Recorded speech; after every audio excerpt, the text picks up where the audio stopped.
স্টোরিটি শোনার আগে কানে হেডফোন লাগিয়ে নিন। স্টোরিটি একমাত্র আর্মিদের জন্য। প্লিজ কেউ রিয়েল ভাববেন না, জাস্ট ফানির জন্য বানানো। কি করছেন আপনি? ছাড়ুন আমাকে, ছাড়ুন বলছি। আমি থাকবো না আপনার সাথে, আমি পাপার বাড়ি চলে যাব। আমার জিমিনা, তুমি আমার ওয়াইফ, ভুলে যেও না। তোমাকে আমার সাথেই থাকতে হবে, কোথাও যেতে দেব না আমি তোমাকে। এই বিলুর আছে, ছাড় বলছি আমাকে, খারাপ হয়ে যাবে নইলে। জিমিনা বেবি, কি আর খারাপ করবে তুমি? যা করব সেটা তো আমি করব, তুমি শুধু দেখতে থাকো। কি শুরু করলে বলতো তোরা? মাম্মা, আমাদের যেতে দাও। ও কি করে আমাকে ছেড়ে যাওয়ার কথা ভাবলো? তাই বলে এইভাবে তুই টানাটানি করবি? ওকে হাতটাই তো ছেড়ে যাবে ওর। ছাড় বলছি ওর হাত। মাম্মা, আমাকে কিছু না বলে পাপাকে সামলাও। গিয়ে দেখো পাশের বাড়ির আন্টির সাথে টাঙ্কি মারছে পাপা। কি বললি তুই? আজ ওই লোকটার একদিন কি আমার একদিন। বাড়িতে আসুক এবার খালি।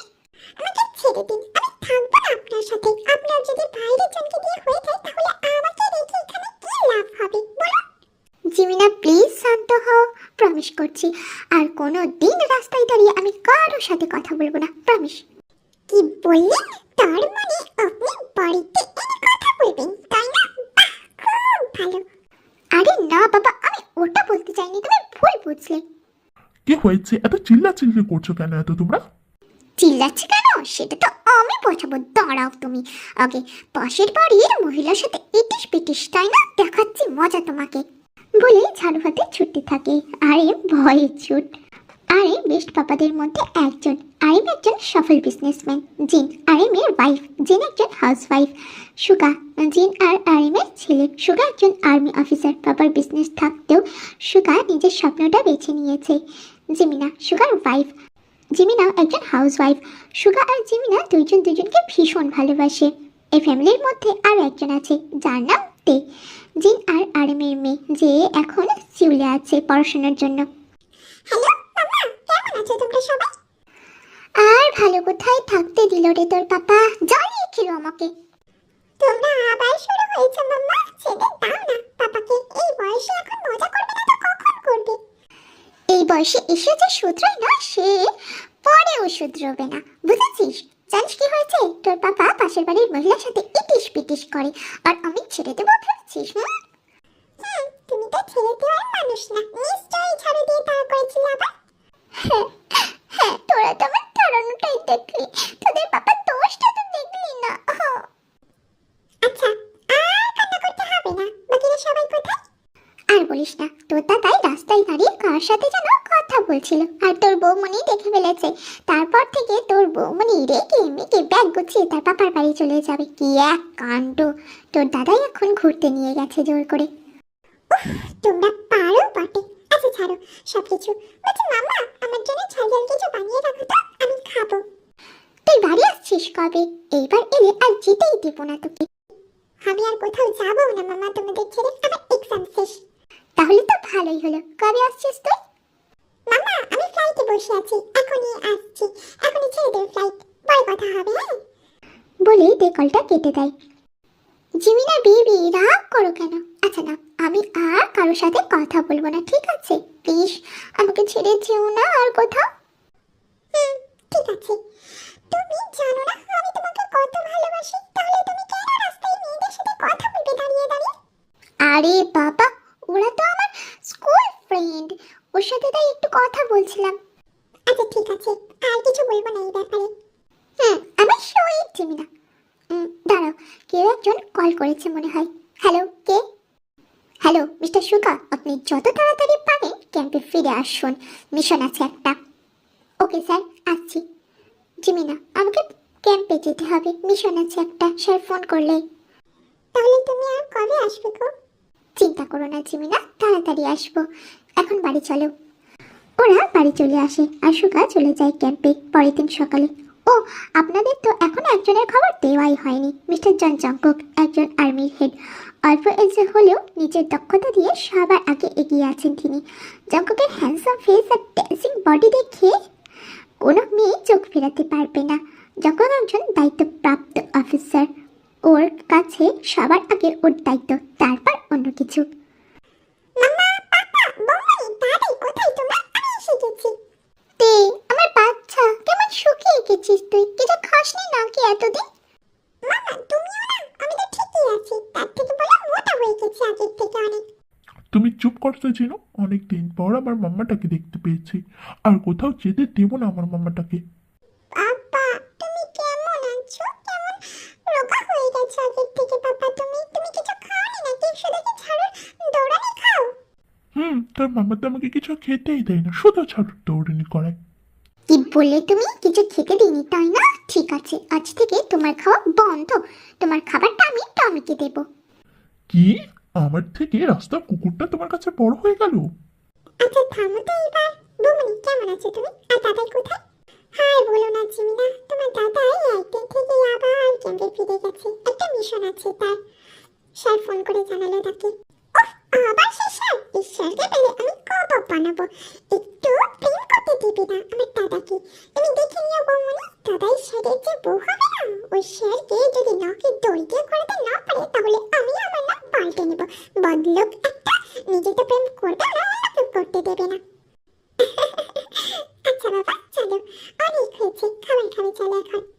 খাবার খেয়ে দিয়ে রেস্ট নিতে চলে যায়, আর বাকিরাও চলে যায়।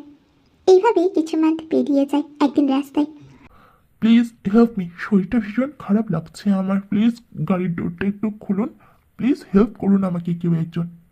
আঙ্কেল, কি হয়েছে আপনার? কি হয়েছে? গাড়ি দরজাটা খুলে, আমার কথা শুনতে পাচ্ছেন আপনি? আরিম অজ্ঞান হয়ে যায়, আর জঙ্কুক গাড়ির কাঁচ ভেঙে আরিমকে নিয়ে হাসপাতালে নিয়ে যায়।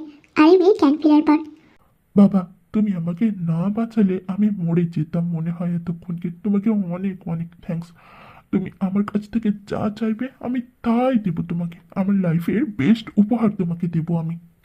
আঙ্কেল আপনি শান্ত হন, আমার কিছুই চাই না। তার আগে আপনার বাড়ির নাম্বার বলুন, আমি আপনার বাড়িতে ফোন করি একবার। আরিমের কাছ থেকে নাম্বার নিয়ে দিদির বাড়িতে কল করে। ওদের জানায় যে আরিম হসপিটালে ভর্তি আছে। কি করে হলো গো তোমার? কিছু হয়ে গেলে তো আমি কি করে থাকতাম বলো একবার? আমার কথা কি একবারও ভেবে দেখলে না তুমি? মামা, শান্ত হও আগে। পাপা, যিনি তোমাকে বাঁচিয়েছেন উনি কোথায়? একটু বাইরে গেছে মামা, চলে আসবে এখনই। আঙ্কেল, আপনার বাড়ির লোক। জকুক আর কিছু বলতে পারলো না।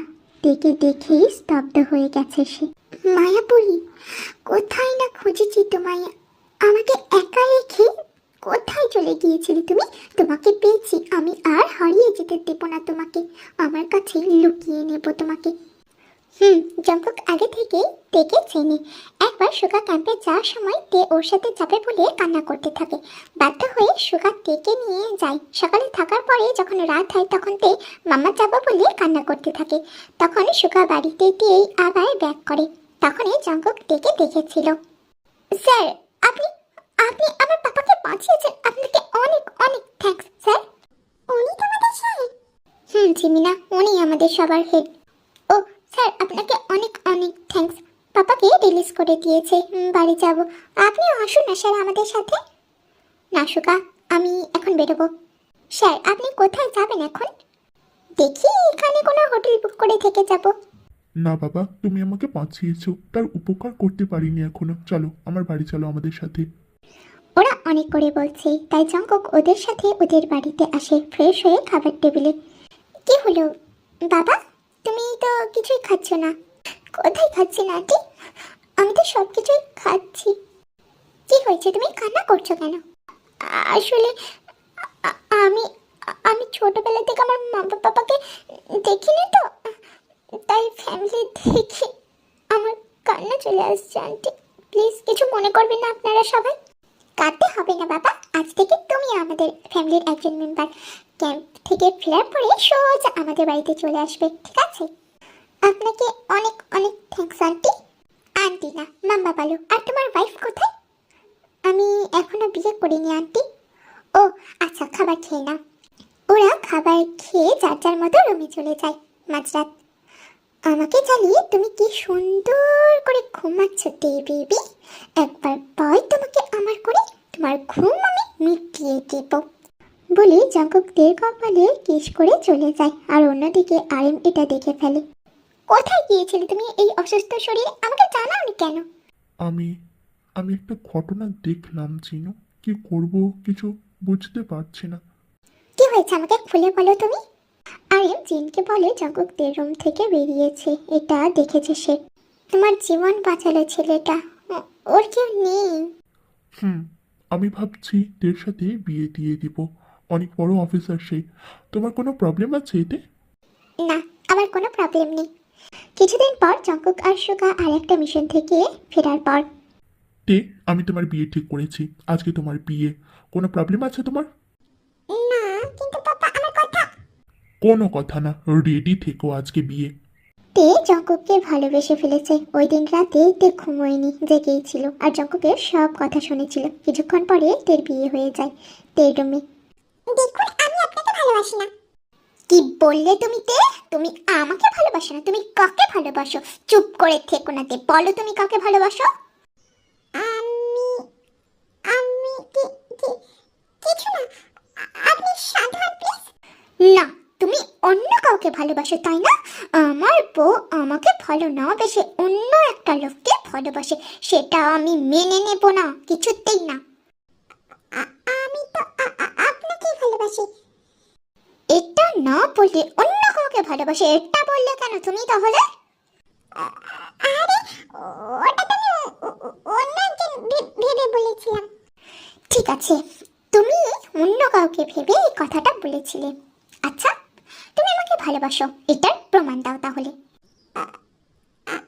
আমি আমি কি করে কি করব? হ্যাঁ, আমি জড়িয়ে ধরো আমাকে, কিস করো আমার বডিতে। আমি কিছু করতে পারবো না। এসব কি বলছেন আপনি? পাগল হয়ে গেলেন আপনি? তার মানে তুমি আমাকে ভালোবাসো না, সবই তোমার নাটক তাই না? কথাটা শুনে তে জঙ্কুককে জড়িয়ে ধরে কিস করতে থাকে। জঙ্কুক আর নিজেকে কন্ট্রোল রাখতে পারেনি, তেকে সেও পাগলের মতো কিস করতে থাকে। তে বেবি, খুব জ্বালিয়েছ আমাকে তুমি, আজকে আর ছাড় পাবে না তুমি। বলতে বলতে জঙ্কুকের কিসগুলো ভাইটে পরিণত হয়। জঙ্কুক, লাগছে আমার, আস্তে। তুমি পাগল করে দিয়েছো তে আমাকে। তুমি যেমন পাগল করে দিয়েছো তেমনি তুমি আমাকে শান্ত করবে। জঙ্কুক তেকে বলে, তে আমি কি তোমাকে নিজের করে নিতে পারি তে? প্লিজ। তে লজ্জা পেয়ে যায় আর জঙ্কুক বুঝে যায় তের উত্তর, তাই জঙ্কুক নিজেকে তের মাঝে ইন করে দেয়। জঙ্কুক, আস্তে করুন। তে আমি নিজেকে কন্ট্রোল করতে পারছি না বেবি।